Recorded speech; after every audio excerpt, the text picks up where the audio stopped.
Understanding sleep cycles. Sleep is divided into stages, including light, deep, and REM sleep. Progressing through these stages is vital for physical restoration and mental health. Disruptions can lead to grogginess and reduced focus.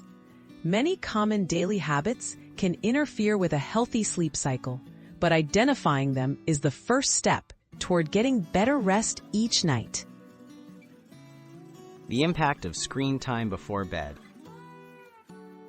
Looking at screens before sleep, whether it's a phone, tablet, or TV, can interfere with your body's production of melatonin, the hormone that helps regulate sleep. Blue light from screens tricks your brain into thinking it's still daytime.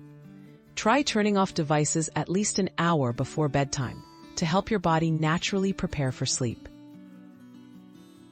Caffeine's hidden effects on sleep. Caffeine isn't just in coffee, it's in tea, chocolate, sodas, and some medications too.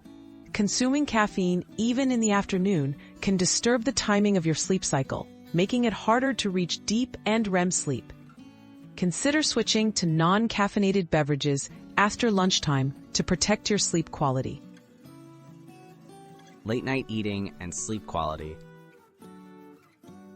Eating heavy or spicy foods late at night can cause discomfort, indigestion, and even heartburn. This may keep you from relaxing into the deeper stages of sleep.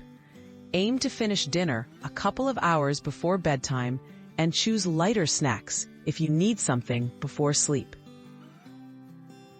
Alcohol, friend or foe to sleep. Alcohol might make you feel sleepy at first, but it disrupts your natural sleep cycle.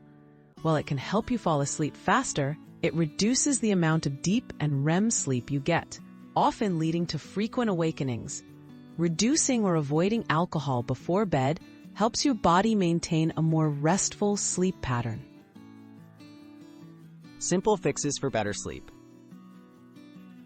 Small changes can make a big difference for your sleep. Limit screen time at night, reduce caffeine in the afternoon, avoid heavy meals before bed, and moderate alcohol intake. Create a relaxing pre-bed routine, such as dimming lights or reading a book, to signal to your body that it's time to wind down, supporting a healthier sleep cycle.